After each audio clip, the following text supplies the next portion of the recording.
Bonjour à toutes et à tous. Oui, ça y est, là, ça a l'air de fonctionner. Si ça ne vous ennuie pas, je vais rester debout.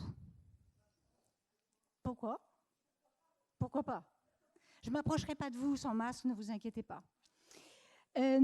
Bonjour, je suis Béatrice Quette, conservatrice des collections asiatiques au Musée des Arts Décoratifs. Et j'ai beaucoup de plaisir à parler avec vous de ce sujet qui est le plaisir de la découverte. J'ai essayé de croiser les deux thématiques de ce festival, de ce 20e festival, le Japon et le plaisir, à travers un sujet qui était peut-être un tout petit peu trop ambitieux pour les 30 minutes qui nous sont accordées, puisque vous savez que pour des raisons sanitaires et pour garder quelques temps pour les questions, il faudra que mon intervention dure 30 minutes.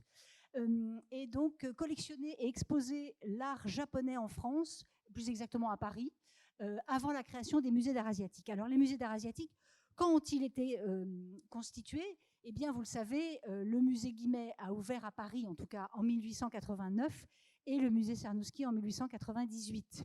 Mais avant, que se passe-t-il? Vous savez que le Japon va être exposé grâce aux expositions universelles à Londres en 1862. Mais pour parler de Paris, je voulais vous montrer déjà cette première image de 1865, qui est une image du musée rétrospectif au Palais de l'Industrie. Le musée rétrospectif est cette exposition rétrospective, comme son nom l'indique, organisée par l'Union centrale des beaux-arts appliqués à l'industrie, aujourd'hui Musée des arts décoratifs, qui donc est installé place des Vosges et qui fait tous les ans, ou presque, une grande exposition contemporaine avec toujours une partie historique. Et donc en 65, le musée s'appelle Musée rétrospectif. Alors sur l'image qui est un peu floue, je suis désolée, j'espère que les autres vont être meilleurs. Le sujet japonais n'est pas absolument évident. Il est en fait le personnage qui est un peu flou ici, mais heureusement, nous avons la chance d'avoir des albums de photographies d'une partie des objets présentés alors. Et dans les pages, nous pouvons trouver quelques objets qualifiés de japonais, notamment ces deux potiches. Et vous voyez que parfois, il y a encore une certaine confusion dans l'attribution et la provenance de ces œuvres, puisque peut-être avez-vous déjà repéré que celle qui se trouve à gauche n'est pas du tout japonaise, mais chinoise. Donc vous voyez que c'est intéressant déjà de voir que cette découverte, elle se fait parfois avec quelques erreurs. Mais toujours de l'enthousiasme, on va le voir. Une autre image, mais qui vous montre aussi cet intérêt aussi pour déjà beaucoup la céramique. Je vous montre le portrait d'Ernest Chénault, dont vous avez peut-être moins entendu parler qu'un autre critique d'art extrêmement célèbre qui s'appelait Philippe Berti. Ça, je pense que c'est un nom qui est beaucoup plus connu des uns et des autres, qui a, entre autres, été critique d'art, collectionneur, qui a écrit des ouvrages, qui a été aussi celui qui a créé le terme de japonisme en 1872. Et peut-être que vous ne connaissez pas Ernest Chénault, qui était pourtant un homme extrêmement intéressant, notamment dans ce rapport qu'il avait avec l'art japonais. En 1868, il publie deux ouvrages que vous pouvez trouver très facilement sur Gallica, qui critiquent une critique très positive de l'exposition universelle de 1867, où le Japon, pour la première fois, est représenté, et l'exposition de 67 a lieu à Paris, cette fois. Et il a cette envie, alors que son travail n'est pas du tout celui d'un spécialiste d'art japonais, d'ailleurs à l'époque il n'y en a pas. Il est rédacteur du musée impérial, c'est-à-dire du Louvre. Il est très proche du comte Émilien de Neuwirkerk et il est surtout spécialiste de peinture romantique et de Delacroix. Donc vous voyez, absolument rien à voir avec l'art japonais. Pourtant, il écrit ses articles au sujet de la participation du Japon en 1867, donc à l'exposition universelle. Il réitère cet intérêt pour l'art japonais, particulièrement en 1869 et à deux reprises. Très en lien avec l'Union centrale des beaux-arts appliqués à l'industrie, donc le Musée des arts décoratifs aujourd'hui, il accepte de faire une conférence au mois de février au siège du Musée des arts décoratifs, enfin on va dire des arts décoratifs, qui se trouve donc place des Vosges. Et cette conférence s'appelle l'art japonais et il présente donc une sorte de critique d'objets en présence d'objets qu'il a apparemment apportés. céramique, laque, bronze, étoffe, papier peint et également 14 albums de Hokusai. Dans cette conférence, il essaye d'approcher l'art japonais avec ses connaissances esthétiques, qui ne sont pas celles d'un spécialiste de l'art asiatique, et encore moins de l'art japonais. Et surtout, il faut se remettre dans ce contexte, et c'est ça qui est important, et c'est ça que j'essaye de replacer dans cette conférence, c'est justement de se remettre dans le contexte de la connaissance. On ne connaît pas l'art japonais, on le découvre avec passion. Les frontières japonaises, vous savez, ont été ouvertes un petit peu obligatoirement et un petit peu obligées en 1854.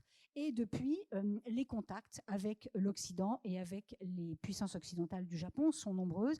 Et l'engouement pour ce pays, interdit d'entrer depuis plus de 250 ans, évidemment, la fascination est totale. Mais la connaissance est quasiment nulle. Donc c'est en tant que spécialiste de la peinture romantique qu'il aborde le sujet de l'art japonais. Et c'était extrêmement intéressant car, vous allez voir, la manière qu'il a d'analyser cet art japonais et d'en définir les spécificités, aujourd'hui encore, sont tout à fait valables et tout à fait justes. D'abord, il remarque, il y a 3 points pour lui qui sont essentiels et qui distinguent cet art japonais de l'art occidental. Tout d'abord, l'absence de symétrie, avec une particularité qui est également le déplacement du centre des motifs. C'est-à-dire, par exemple, dans des objets qui sont ronds, le motif est souvent décentré, pas placé au centre. Ça, c'est très occidental pour le coup. Il remarque l'intérêt de l'art japonais pour la couleur, évidemment, à travers l'estampe, qui fait partie des arts qui sont arrivés très au début, à travers la céramique. Cette couleur est tout à fait évidente. Alors évidemment, si je vous montrais la diapositive suivante en même temps, ce serait beaucoup plus intelligent de ma part, car c'est avec ça qu'il faut voir ça. Donc la couleur, vous en avez 2 exemples ici. Un exemple donc de karakami, donc un petit morceau de papier japonais, et un exemple donc de cette céramique de porcelaine de Nabeshima, où vous apercevez et l'intérêt pour la couleur, et évidemment tout de suite cette histoire d'absence de symétrie et du déplacement du motif du centre vers le côté. Et enfin, comme dernière caractéristique, il insiste sur ce qu'il appelle le style, c'est-à-dire la manière dont l'artisan japonais, l'artiste japonais, arrive à adapter le motif, le décor d'un objet, à sa forme, pour une mise en valeur réciproque très juste. Et quand on pense à ces 3 arguments, on comprend qu'aujourd'hui encore, tout ça est tout à fait vrai. Parfois, l'histoire de l'art fait que des éléments vous font revoir une théorie. Là, en l'occurrence, son analyse est parfaitement juste. Voilà, tout simplement, avec sa sensibilité. Il observe également quelque chose d'intéressant en la comparant à l'art occidental. Lorsque les Japonais font une paire d'objets, contrairement à l'Occident qui se contente, entre guillemets, de prendre 2 objets de la série identiques pour en faire une paire, il remarque avec beaucoup d'intérêt que jamais pareil, et là je mets des guillemets, jamais pareille indigence ne se rencontre dans l'art japonais. C'est vous dire l'estime qu'il a de l'art japonais, où il remarque que dans les paires, il y a toujours une toute petite différence dans le motif qui fera que les 2 objets qui sont côte à côte ne sont en réalité pas tout à fait identiques. C'est très très juste. Dans le détail, on remarque la nuance, dit-il également. Par l'observation attentive des manifestations esthétiques de cet art japonais, il invite les artistes, les artisans à les appliquer, à les étendre, à les perfectionner, à les approprier à nos usages pour la fortune de notre industrie sur les marchés du monde. Donc vous voyez qu'il a tout à fait lancé cette idée aussi de l'inspiration et évidemment du japonisme déjà. 1869, c'est également un moment important pour le musée des arts décoratifs, on va dire musée des arts décoratifs pour être plus rapide. Donc, et justement, Ernest Chénaud participe, il fait partie du comité d'organisation de cette exposition.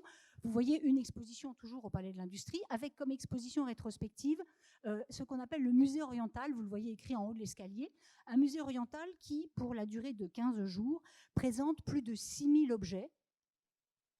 On n'a plus du tout envie de faire ça aujourd'hui en tant que commissaire d'exposition. surtout pour 2 semaines, mais dans lesquels, évidemment, l'art japonais est très présent. Et on le sait encore aujourd'hui à travers le catalogue, à travers, heureusement, le livre des dépôts de tous les collectionneurs qui acceptent de participer, mais également à partir de photographies que nous avons la chance de conserver dans nos archives. Et ce qui est intéressant, c'est de regarder quels sont les objets qui sont présentés, et donc ceux, évidemment, qui ont séduit le goût des Occidentaux. Alors d'abord les bronzes et les bronzes, et on en reparlera dans quelques instants avec un autre personnage. La céramique, absolument, et c'est très important. Les lacs également, à travers à la fois des objets, mais également à travers parfois, et la peinture, à travers notamment les paravents. Et ce qui est intéressant aussi, c'est la manière dont c'est présenté. C'est-à-dire que c'est évidemment tout sauf une manière japonaise de présenter les choses. Au Japon, il y aurait 1 ou 2 objets, j'entends, sur l'ensemble de chaque meuble, bien sûr. Et bien évidemment, la présentation est totalement occidentale. On a rempli les étagères. Et surtout, ce qui est intéressant aussi, c'est de voir que le paravent a été accroché au mur à très grande hauteur, ce qui est totalement absurde, évidemment. Et on a posé un kimono, visiblement un vêtement, sur le côté, qu'on a accroché comme on a pu, et qui, évidemment, participe à un certain effet décoratif. Mais c'est quand même intéressant de voir que grâce à cela, eh bien, la découverte du Japon peut se faire. Évidemment, un vecteur essentiel de cette découverte du Japon en Occident et particulièrement en France, il faut bien sûr citer les expositions universelles. Alors là, je vous ai mis une image de chaque une de ces expositions auxquelles le Japon a participé. En 1867, je l'ai déjà cité tout à l'heure. En 1878, d'ailleurs 1867, tout à l'heure, nous avons eu la chance, pour ceux qui ont peut-être écouté la conférence de Jean-Sébastien Cluzel, de voir qu'effectivement, il y avait déjà un pavillon de thé qui était présenté à cette exposition. En 1878, c'est également le cas. Et vous savez qu'il y a également au Trocadéro une importante exposition de céramique japonaise organisée par Wakai, qui va permettre au public parisien et international et européen de découvrir la céramique, notamment liée au thé, avec pour certains des critiques extrêmement vertes, montrant que qu'est-ce que c'est que ces poteries qui sont informes, difformes et vraiment qu'on a cabossées avec la main et qui sont vraiment ratées, et au contraire, pour d'autres, un réel choc esthétique qui entraînera d'autres céramistes, cette fois-ci européens et particulièrement français, à s'en inspirer pour créer les céramiques japonistes. Vous voyez donc cette présentation de thé en bas à gauche. En 1889, une exposition qui est moins marquante, l'exposition de 78 est vraiment absolument spectaculaire. Après celle très réussie de Vienne en 1873, celle de 89 est probablement moins spectaculaire et en tout cas moins remarquée. En revanche, elle l'est à nouveau en 1900 avec une présentation très importante du Japon, due notamment à Tadamasa Hayashi, l'un des célèbres marchands qui agiront, qui arrivent en 1878 et qui resteront installés à Paris et qui diffuseront merveilleusement cet art japonais. Les expositions universelles sont souvent l'occasion, notamment pour le jeune musée des arts décoratifs, qui est né donc en 1864 et qui n'a pas encore de collection et de lieu de présentation permanent, d'acheter des objets. Et c'est intéressant de voir que dans ces achats, 5 pièces, 3 panneaux de lac, d'échantillons de lac, une porcelaine et un écran dont Benoît Gène, qui est au fond de la salle, a parlé tout à l'heure en parlant donc de la restauration, puisque c'est grâce à lui que cette restauration a pu se faire pour l'exposition Japonisme en 2018. Et donc, qui montre bien l'intérêt à l'époque de cette institution, de cette jeune institution, créée pour donner des modèles, pour pourvoir aux artistes, aux artisans, aux manufacturiers des modèles, qu'ils soient français ou étrangers, qu'ils pourront utiliser pour leur source d'inspiration. Et c'est intéressant de voir que c'est donc dans ces 3 domaines, la laque, la céramique et le métal, que ces influences sont recherchées.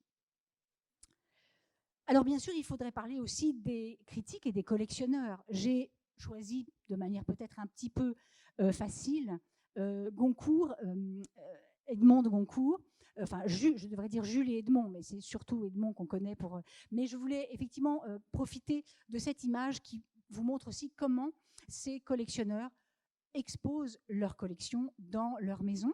Et c'est intéressant de voir évidemment que la céramique semble au cœur de la collection, mais pas seulement, les katagami également, ces fameux pochoirs, et aussi un petit spécial pour ma collègue au premier rang, également les textiles avec de temps en temps de ces fameux kakebokusa, donc ces fameux textiles brodés qui servaient à couvrir les cadeaux que l'on envoyait à la personne à qui on destinait le cadeau, transformés en housse de coussin ou en écran de cheminée, qui montre là encore qu'on n'avait pas complètement compris l'usage d'origine de ces objets. Alors évidemment, dans les critiques, il faut parler de Philippe Berti, il faudrait parler d'un très grand nombre de ces collectionneurs, car c'est aussi grâce à eux que ces collections de musées se sont faites.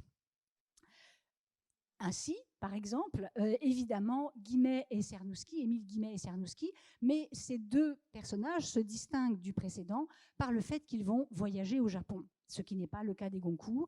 Et c'est aussi une démarche intéressante, qui sont les collectionneurs qui se fournissent dans le marché, je dirais, parisien ou français ou européen éventuellement, et ceux qui vont faire la démarche du voyage au Japon pour constituer une partie de leur collection sur place. C'est le cas de ces deux personnages. Cernuschi va ouvrir le bal en 1871 et 72. Ça lui permettra d'ailleurs, un an plus tard, après son retour en 1873, d'exposer sa collection de bronzes, également de céramique, mais c'est surtout les bronzes qui sont beaucoup évoqués notamment dans la Gazette des Beaux-Arts, qui retient l'attention de les exposer, sa collection, au Palais de l'Industrie, donc à peine revenu. Et là, je vous renvoie vers les articles de la Gazette des Beaux-Arts, que là encore, vous trouvez très facilement sur gallica.fr. Pour Émile Guimet, c'est d'ailleurs l'un comme l'autre, c'est à l'occasion d'un tour du monde en fait qu'ils arrivent au Japon. Lui le fera en 1876 en partant par les États-Unis, où il passe à l'exposition universelle de Philadelphie. Et il rapportera, lui, puisque c'est son intérêt, plutôt des objets religieux, donc des statues énormément. Et d'ailleurs, le premier musée sera celui du musée des religions, comme vous le savez peut-être. Il faut bien sûr nommer, et je profite de cette image pour parler de trois personnages, un qui n'est pas sur l'image, mais qui pourtant est évoqué, c'est Hugues Kraft, qui est un de ces voyageurs, qui voyage lui au début des années 80, qui va rapporter de son voyage, entre autres, cette maison qui s'appelle Midori no Sato, qu'il reconstruit dans son parc de sa propriété à côté de Jouy-en-Josas. Et il prend la photo et il photographie qui donc habillé, j'oserais dire déguisé, mais habillé en kimono, Siegfried Bing, qui se trouve tout à fait à droite, et juste à côté de lui, Louis Gons. Siegfried Bing, très grand marchand, très grand collectionneur, qui évidemment lui a voyagé au Japon et qui va être l'un des très grands promoteurs de l'art japonais, tant dans la connaissance scientifique que bien sûr dans le marché de l'art.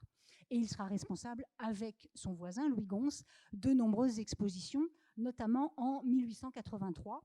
Là, je vais vous parler maintenant des publications qui ont permis aussi cette découverte. Ces publications, elles sont ici au nombre de 2. D'abord, le catalogue de l'exposition rétrospective qui s'appelle L'art japonais, présenté à la galerie Georges Petit en 1883, où Louis Gons, donc, établit la liste des prêteurs, au titre desquels il y a, par exemple, en premier lieu, quasiment dans le catalogue, Sarah Bernard, et je vous renvoie vers les collections du musée Cernuschi qui ont rouvert il y a 1 an, on s'en souvient à peine à cause de tous les événements qui sont arrivés, mais là maintenant c'est fait, alors courez-y, pour aller voir la fameuse tigresse qui était la sienne pendant quelques années, et qui donc participe à cette exposition. Louis Gons donc fait appel évidemment à Siegfried Bing, mais à tout un ensemble de collectionneurs. Et donc tous les noms de ces collectionneurs vous montrent aussi quels sont ceux qui constituent les premiers ces collections, pour certains qui les donneront ou les légueront aux institutions parisiennes. Et puis Louis Gons va écrire en 1883 aussi cette première somme sur l'art japonais en 2 volumes, qui marque une première étape dans la connaissance donc de l'histoire de l'art, une première porte ouverte dans la connaissance de l'histoire de l'art en France, donc bien sûr du Japon. Il me reste 10 minutes. J'espère que vous n'aviez pas prévu de prendre des notes. Ah si.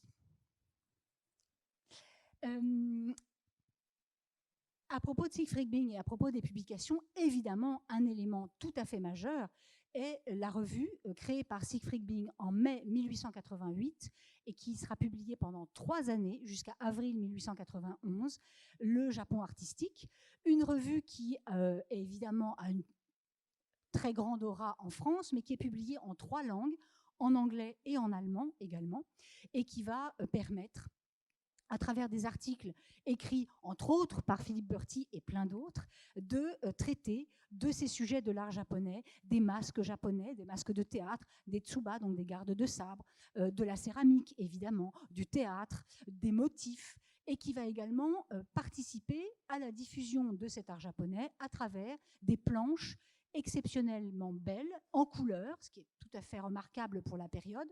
Chaque numéro mensuel, donc, intègre une douzaine de planches en couleur grâce au génial éditeur Gillot, qui va donc permettre donc aux artistes et aux artisans aussi et aux collectionneurs de constituer leur collection et pour les artistes de s'inspirer de cet art qui fascine toujours.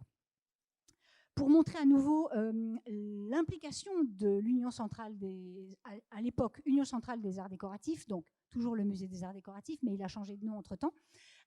Eh bien, vous voyez qu'en 1892, lors de l'exposition des arts de la femme, une salle est entièrement consacrée à l'art japonais, donc la femme au Japon, et vous voyez comment sont présentés et mélangés les différents types d'objets. Évidemment, beaucoup d'estampes, évidemment aussi énormément de collections d'échantillons textiles, qui avaient un succès vraiment très très important. On a parlé des kakebokusa tout à l'heure. On pourrait imaginer que le textile qui est encadré là, en bambou, pourrait en être un. Évidemment, vous voyez aussi comment sont présentés les vêtements avec parfois un petit mélange avec quelques éléments chinois qui peuvent arriver. Les éléments collectionnés et achetés et acceptés en don par une institution comme celle du Musée des Arts Décoratifs servent à quoi par rapport à celles que vont constituer les 2 collectionneurs que j'ai déjà évoqués 2 fois, qui sont Henri Cernuschi et Émile Guimet.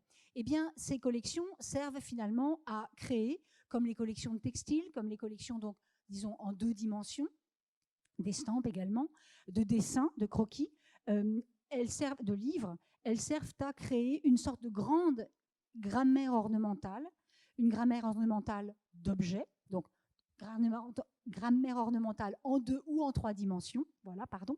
Et là, je vous montre une vitrine de l'exposition dont j'ai eu la chance d'être la commissaire en 2018, qui justement reconstituait et montrait que si le musée des arts décoratifs, comme d'autres musées d'art appliqué d'ailleurs, en Europe, pas uniquement le musée des arts décoratifs, le musée des arts décoratifs de Hambourg, le musée des arts décoratifs de Vienne, le Victoria and Albert Museum de Londres, à l'époque South Kensington Museum, font exactement la même chose, dans le même but, créer une collection de références qui doit servir de source d'inspiration dans cette lutte, ne l'oublions pas, économique, industrielle, que se livrent les puissances occidentales à travers les expositions universelles, car tout ça est lié en fait.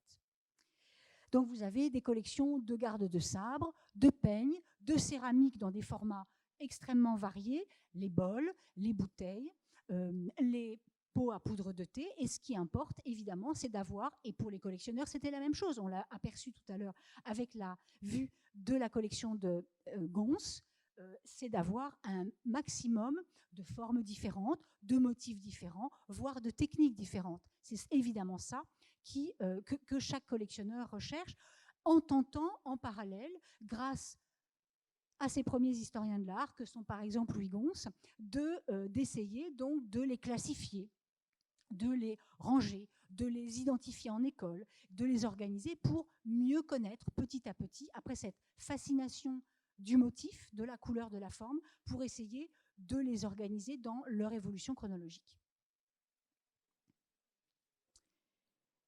Alors là, évidemment, en 1889, ici, vous avez les premières salles, cette première présentation des salles de la collection d'Émile Guimet à Paris, et vous voyez que le musée à l'époque était surtout un musée donc des religions. C'était ça qui avait intéressé Émile Guimet, et que le reste est venu évidemment plus tard, dans une présentation, vous voyez, très 19e, avec quand même cette petite liberté qu'on avait à l'époque, qu'on ne pourrait plus s'autoriser maintenant.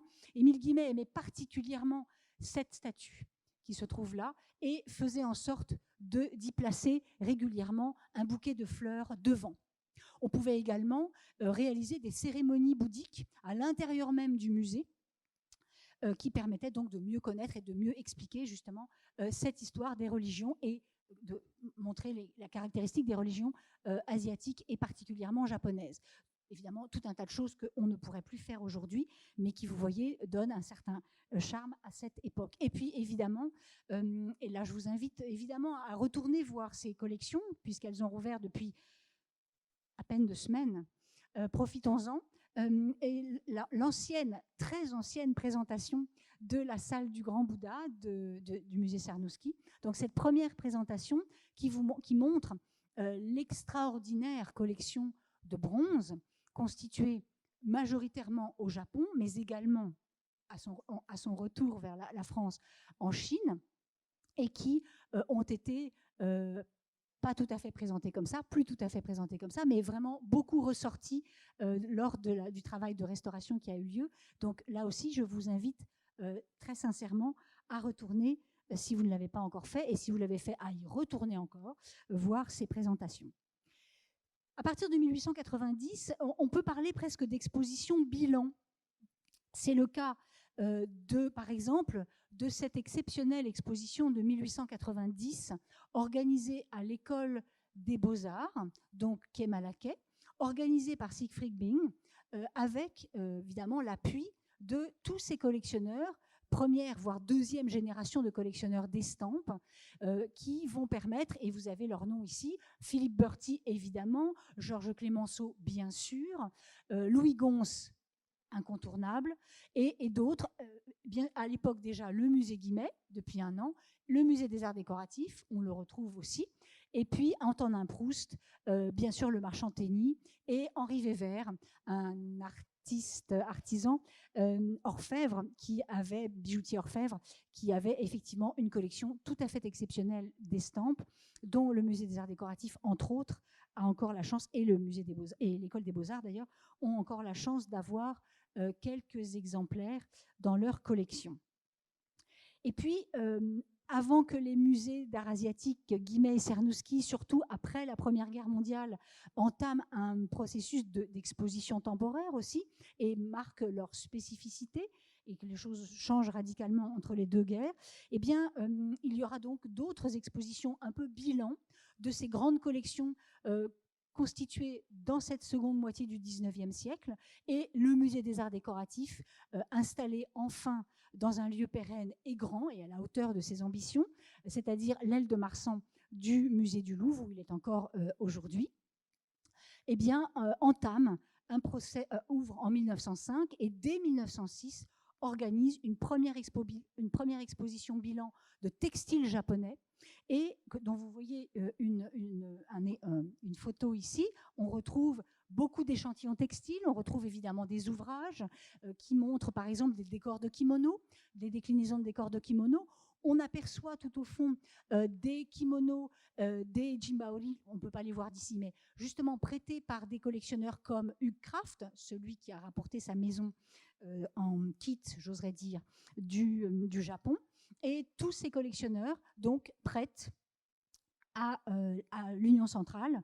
Et vous voyez qu'entre 1906 et 1914, le musée des arts décoratifs va donc faire finalement ce premier bilan de ces collections constituées, et va aussi évidemment profiter de ces expositions régulièrement pour soit acheter avant ou juste après, soit ensuite récupérer en don ou en legs de nombreux de ces collectionneurs.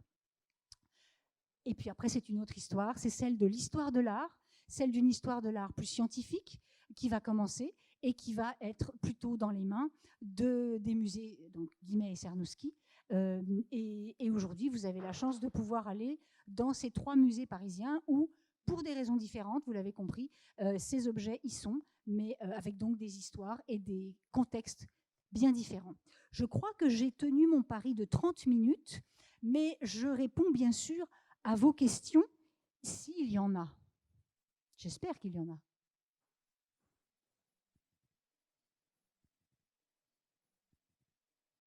J'ai parlé trop vite du coup.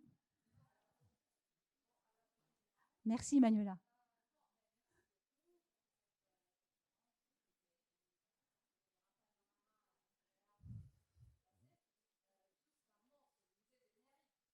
C'est vrai. Tu as raison. Tu as raison. Pardon. Oui, oui. Alors, évidemment, j'ai complètement. Alors là, je suis totalement honteuse.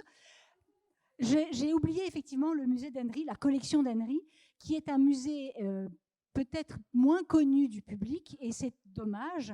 Un musée absolument exceptionnel, très, très, très confidentiel, mais accessible malgré tout. Difficilement, mais accessible aujourd'hui, par des visites qui sont organisées ponctuellement, effectivement, par le biais du musée Guimet. Clémence d'Henry était une grande collectionneuse d'art asiatique et surtout, et particulièrement de netsuke. Alors, qu'est-ce que sont les netsuke? Netsuke, dit à la française, ce sont ces petits boutons, c'est un mauvais mot, mais c'est souvent comme ça qu'on le trouve dans la littérature, petits boutons, petites sculptures qui terminent le cordonnet qui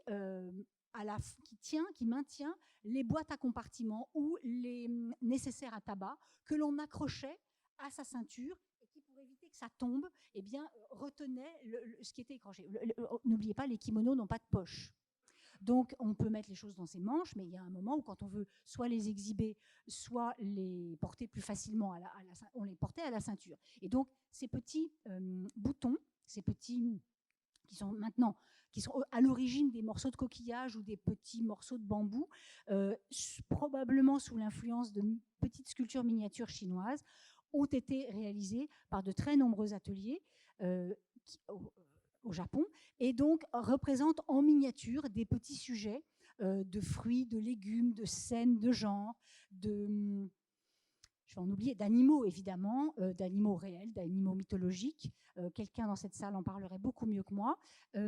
Et donc, Clémence d'Henry en avait une collection tout à fait exceptionnelle. Et ce qui est aussi exceptionnel dans la présentation que vous pouvez voir encore aujourd'hui, c'est qu'elle est à l'identique de ce qu'elle était du temps de Clémence d'Henry. Ça, c'est très rare. Il y a très peu d'endroits en France où c'est encore le cas, enfin j'allais dire dans le monde même où c'est encore le cas. Il y a le musée chinois de Fontainebleau juste derrière nous et le musée d'Henry où on a effectivement la présentation voulue par Clémence d'Henry et les mobiliers d'origine, donc qu'elle a donc qu'elle a commandé pour présenter cette collection exceptionnelle, mais également de céramique chinoise aussi, entre autres. Merci Manuela, je suis honteuse de cet oubli. C'est vrai, c'est le comble. Est-ce qu'il y a d'autres questions? Là, je crois que pour le coup, on a encore 10 bonnes minutes. Oui, Ségolène.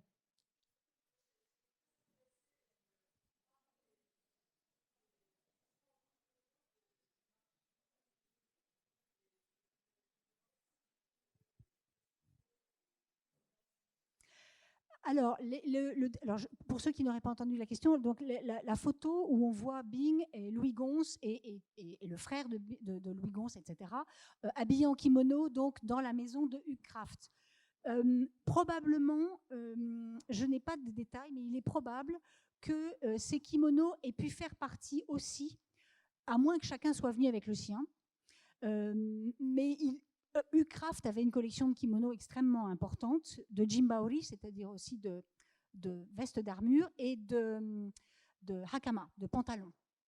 Donc, il n'est pas à exclure que, et Hugues Kraft aimait, et on le représente souvent déguisés, enfin oui, j'ose dire déguisés, disons habillés. Il y a une très célèbre, si vous tapez Ucraft dans n'importe quel moteur de recherche, vous allez le trouver dans les images, habillé en paysan japonais. C'est une photo extrêmement célèbre.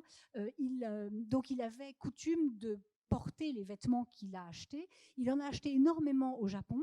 Il a aussi documenté cette collection de vêtements en prenant énormément de photos. Peut-être que certains d'entre vous connaissent aussi sa passion pour la photographie.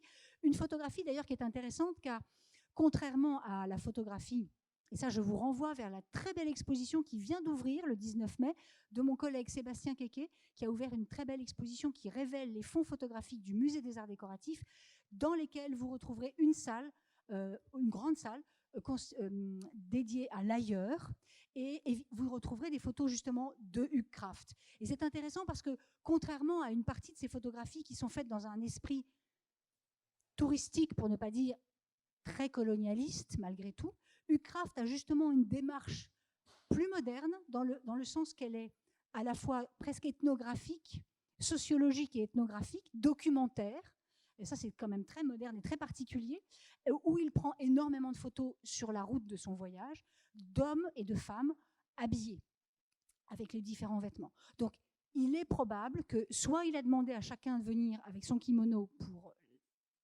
la petite partie dans sa maison, soit il a fourni lui-même les kimonos. Mais sincèrement, en fait, je ne sais pas.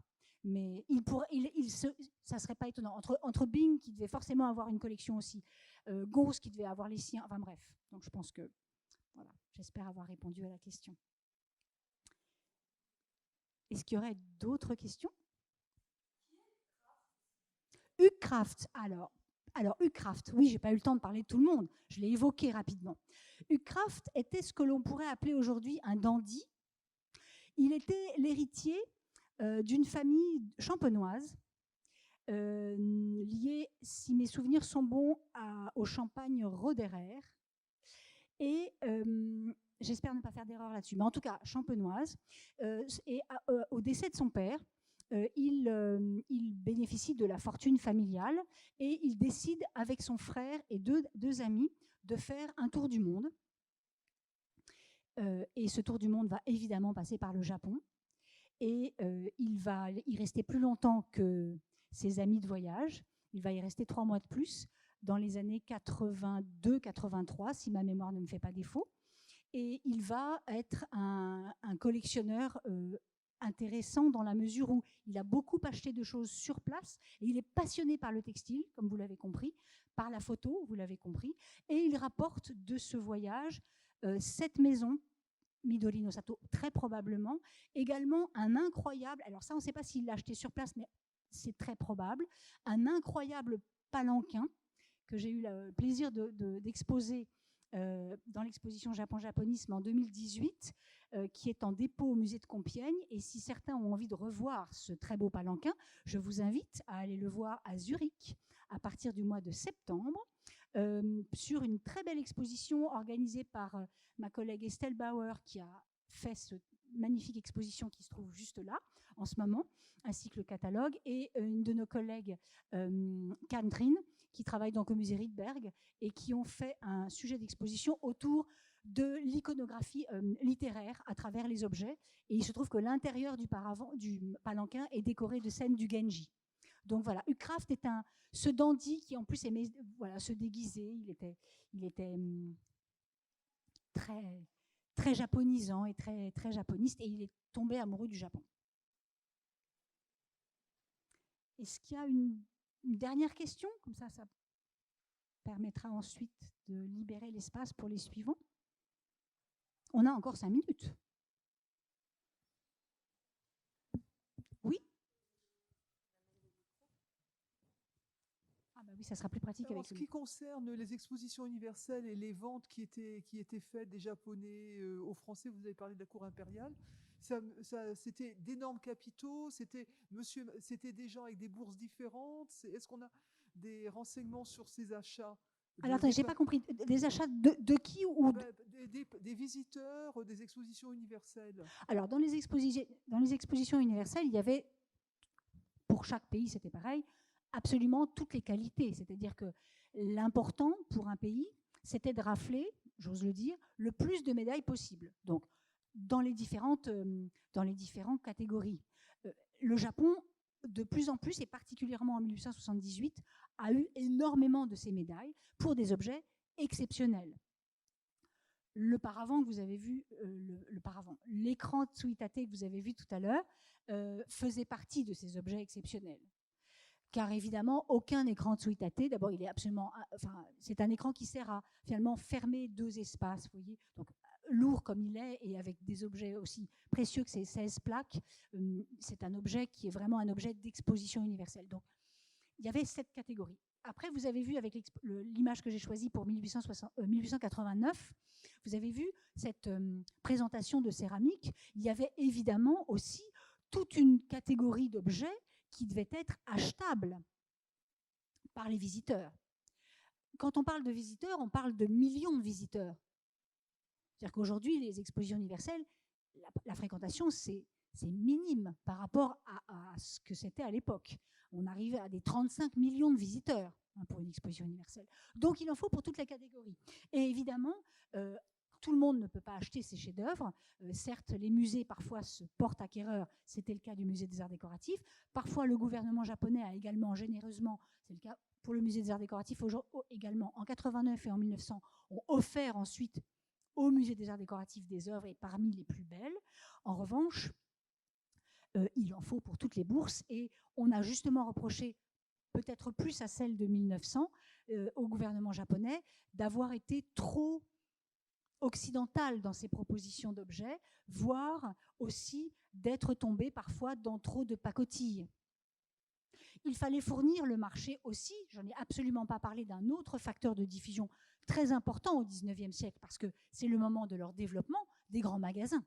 Et là, je vous renvoie vers l'inénarrable Zola et Le Bonheur des Dames. Relisez Le Bonheur des Dames, en tout cas certains paragraphes qui vous montrent donc cette folie pour l'objet ancien et contemporain, et cette bibloterie, ces japonaiseries, ces japonneries. Là, je vous ai épargné le vocabulaire dans la demi-heure qui a été celle de... mais qui montre bien aussi cet engouement et qui montre aussi parfois l'aspect un peu critique vers ces objets. Donc, des catégories extrêmement variées et de l'objet superbe à l'objet très grand public pour petite bourse. Et est-ce qu'un inventaire a été fait de ces petits objets de pacotille pour monsieur et madame tout le monde, entre guillemets? Alors, non, il faut relire les catalogues de ces expositions universelles qui vous donnent déjà, c'est un peu aride. Elles ont été analysées mais tout n'est pas forcément listé par le menu ni en volume. Donc on n'en a pas une idée de volume très précis, je ne pense pas. Mais je ne voudrais pas vous dire de bêtises. Excusez-moi, je vous pose une dernière petite question par rapport à ça. Bon, très souvent, on trouve dans les brocantes des services à thé japonais avec des sortes de décalcomanie. Alors, il y a celui avec les décors, le Fuji et puis les dames, et puis il y a celui tout en bleu avec soit des dragons, tout ça. Et est-ce que moi, j'aimerais bien savoir d'où ils viennent ça, parce qu'il y a écrit Japan derrière, mais c'est tout. Ça vient très souvent du sud du Japon, donc Arita. Et Kutani aussi, qui a beaucoup produit justement pour ce marché. Et effectivement, c'est un marché, effectivement. Il était de bon ton, d'ailleurs, dans Le Bonheur des Dames. Brusquement, voilà, son nom m'échappe, mais l'une des dames élégantes qui reçoit régulièrement le propriétaire du Bonheur des Dames sert le thé dans son salon, dans un service japonais. Donc il y avait là aussi différentes catégories. Mais ça explique en effet que toute cette biblioterie, on en trouve beaucoup, beaucoup dans les brocantes, de qualités très différentes, avec parfois de très beaux objets. Alors ça, ce sont aussi des objets qui ont été parfois complètement oubliés et critiqués et détestés, et vers lesquels on reporte un certain intérêt depuis quelque temps, qu'on recommence à regarder à peu près. Puis surtout, ils ont plus de 100 ans maintenant. Madame, je crois que vous avez une question. En fait, j'en ai deux. Ah. Je pense pas que j'en ai deux. Si, ça sera mieux avec le micro, s'il vous plaît. Oui. Est-ce que entre les premières expositions, parce que vous évoquiez le fait que dans la dernière exposition universelle, on reprochait aux Japonais d'avoir donné des objets trop dans le goût occidentale. Mhm. Est-ce qu'il y avait une grosse différence entre l'esthétique et la pureté vraiment japonaise des objets proposés dans les premières expositions et dans les dernières? Et puis également, quel est le pourcentage de ces grandes collections? Est-ce qu'on peut estimer le pourcentage de ce qui est revenu au musée et ce qui est resté dans le privé? Je serais absolument incapable de vous donner ce pourcentage. Je ne suis même pas sûre qu'il ait jamais été établi. Beaucoup de collections ont atterri à un moment ou à un autre, ou morceaux de collection, à travers parfois des dons directs ou des legs, mais à travers parfois aussi des achats en vente publique. Le Musée des Arts Décoratifs, par exemple, a énormément acheté la collection de Philippe Berti. Si on a quelques pièces de la collection Berti aujourd'hui au Musée des Arts Décoratifs, c'est parce qu'on les a achetées à la vente Berti en avril 91, par exemple. Donc, mais en pourcentage, alors ça, je ne sais même pas si les pourcentages ont été établis. En tout cas, moi, je ne les connais pas. Et votre première question... Ah oui, la différence d'esthétique entre la première exposition et la dernière. À partir de 1873, les Japonais comprennent vraiment le rôle des expositions universelles. À Vienne, ils ont vraiment compris ce qu'il fallait faire. À Paris, 78, c'est absolument extraordinaire. Et effectivement, après, il y a aussi eu Meiji qui a, nous, on a été très influencés par le Japon, mais Meiji a été très influencé par l'Occident. Donc, il y a une certaine forme d'occidentalisation qui se porte aussi. Et c'est peut-être ce qu'on a reproché justement à cette production qui était peut-être aussi, il faut le remettre aussi dans le contexte, qui était peut-être aussi moins nouvelle. Quand on les découvre en 67 et en 73, en 78, c'est quand même la grande nouveauté. Après, on s'y est fait aussi. Et puis, les premières histoires de l'art japonais ont commencé aussi à être écrites. Donc, on était plus exigeant sur la qualité. Merci. Et on commençait à vouloir éventuellement mieux comprendre aussi des objets qui, jusque-là, n'intéressaient pas les collectionneurs. Par exemple, toutes les céramiques de la cérémonie du thé ont été comprises par très peu de gens et réellement étudiées que plus tard. Merci. Je crois qu'il nous faut peut-être rendre la salle. Vous me dites oui, mais s'il y a peut-être éventuellement une dernière question, le temps que... merci en tout cas de votre attention et de votre présence.